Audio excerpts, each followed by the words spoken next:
여러분 안녕하십니까? 이어서 광주 전남 뉴스입니다. 장마 전선의 영향으로 7월의 첫 주말은 흐리고 곳곳에서 비가 내렸습니다. 광주 전남에서는 활기찬 축제와 행사들이 이어졌습니다. 김진선 기자입니다. 주말을 맞은 장터에 흥겨운 북소리가 울려 퍼집니다. 개장 12주년을 맞아 열린 기념식에서는 공연과 경품 행사 등이 펼쳐져 장 보러 나온 손님들의 발길을 끌었습니다. 시장 한편에서는 어머니들이 직접 기르고 수확한 농산물을 들고 나와 시골의 정을 담뿍 담아냅니다. 직접 텃밭에서 기른 야채, 그리고 바다에서 캔 바지락 등 어머니들이 직접 가지고 나온 상품을 볼 수 있고 정겨움을 느껴가지고 엄마가 읽어준 동화에 맞춰 색색깔 물감을 풀어넣는 아이들. 아이들의 눈으로 본 상상 속 동화의 세계가 대형 캔버스 위에 펼쳐집니다. 손으로 만지고 만들고 직접 들어가 체험해보는 피크닉에 어린 감각들이 한껏 깨어납니다. 솔직히 애들이 직접 보고 만지고 뛰노는 게 제일 좋은데요. 여기는 너무 그럴 만한 공간들이 많아서 저는 최고로 좋은 것 같아요. 옛 철도 관사마을에서는 축제의 장이 펼쳐졌습니다. 지금은 보기 힘든 일본식 다다미방이 공개되고 다양한 체험과 볼거리가 눈길을 사로잡습니다. 일제강점기 철도 직원들의 주거 공간이었던 관사를 보존하고 관광 자원화하기 위한 이색축제에 관광객들의 발길이 이어졌습니다. 친정이 이렇게 놀러 온 김에 철도 마을 축제로 인해서 일본 다다미방도 구경하면서 아이들과 함께 옛날 가옥의 모습도 볼 수 있어서 참 좋았던 것 같습니다.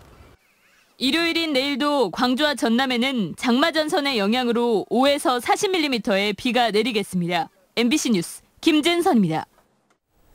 목포에는 지어진 지 100여 년이 넘는 건축물들을 비롯해 수많은 근대 문화유산들이 있는데요.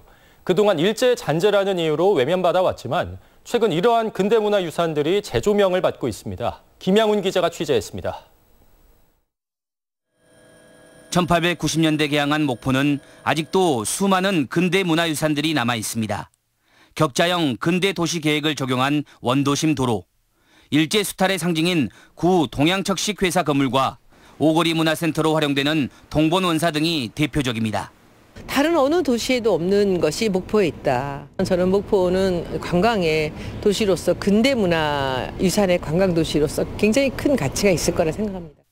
하지만 수십 년 동안 개인 소유의 근대 문화유산은 보존은커녕 방치되거나 훼손됐습니다.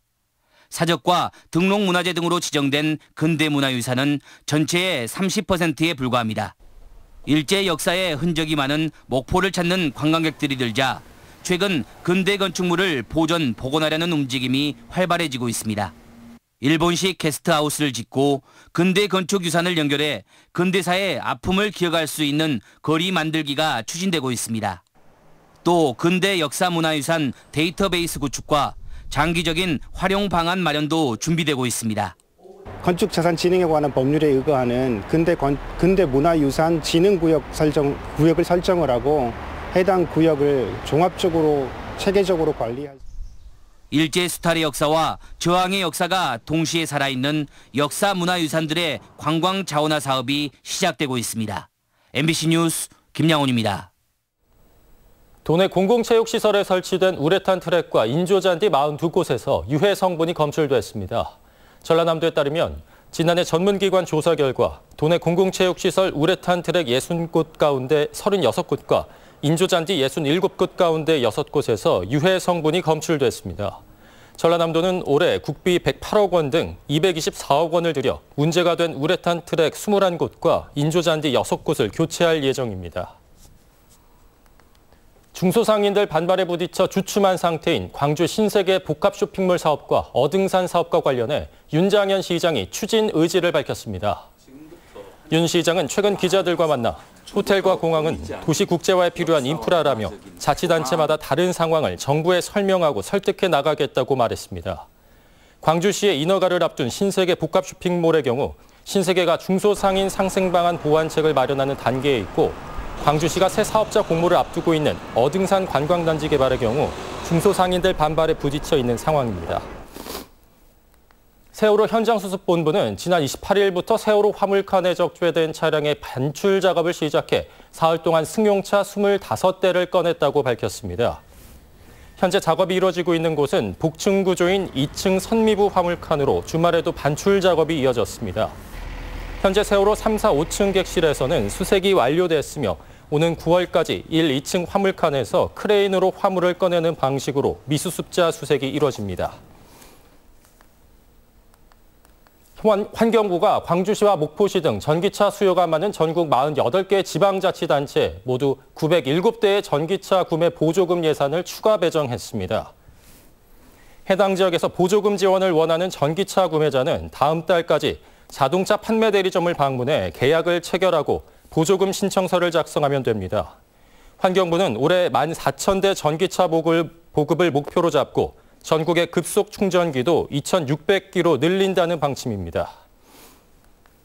오늘 오후 6시 30분쯤 목포시 상동의 중계 펌프장 시설에서 불이 나 포장 비닐과 설비 일부를 태우고 20여 분 만에 진화됐습니다. 경찰과 소방당국은 산소 용접기를 이용해 설비 교체 작업을 했다는 관계자의 진술에 따라 남아있던 불씨가 설비를 덮어놓은 비닐로 번진 것으로 보고 정확한 화재 원인을 조사하고 있습니다. 순천만 국가정원에 해바라기가 만개해 깊어가는 여름철에 볼거리가 되고 있습니다. 순천시에 따르면 유채꽃 단지 3만여 제곱미터에 심은 메밀과 해바라기가 지난주부터 절정을 이루고 있으며 이달 중순까지 장관을 이룰 것으로 예상됩니다. 이와 함께 올해 조성된 수국원에도 수국꽃이 만개해 관람객들의 새로운 힐링 공간이 되고 있습니다. 지난해 전남의 읍면으로 이동한 20, 30대가 전체 연령층에서 가장 많은 것으로 나타났습니다. 통계청이 발표한 2016년 기준 귀농어 귀촌인 통계에 따르면 지난해 전남의 귀촌인은 35,600여 명, 이 가운데 20, 30대가 17,000여 명으로 47.9%를 차지했습니다. 가구주의 연령대에서도 30대가 6,600여 명으로 가장 많아 전체 귀촌 가구 10명 중 4명은 20, 30대 젊은 가장인 것으로 분석됐습니다. 장흥 토요 야시장 등 전국 야시장과 골목 상권 9곳이 행정자치부의 활성화 사업 대상지로 선정됐습니다. 야시장은 장흥 토요 야시장을 비롯해 경남과 대구, 춘천 등 4곳, 골목 상권은 강진군과 전북 남원시 등 5곳이 선정됐으며 행정자치부가 사업비 45억 원을 지원해 내년 상반기에 문을 열게 됩니다. 전남지방경찰청은 7월 한 달 동안 개인 소지 총기류 일제 점검을 벌입니다. 점검 대상은 소지 허가된 권총과 엽총, 마취총 등 9,800정으로 총기 소지자가 가까운 경찰서나 지구대를 직접 방문해 점검을 받아야 합니다.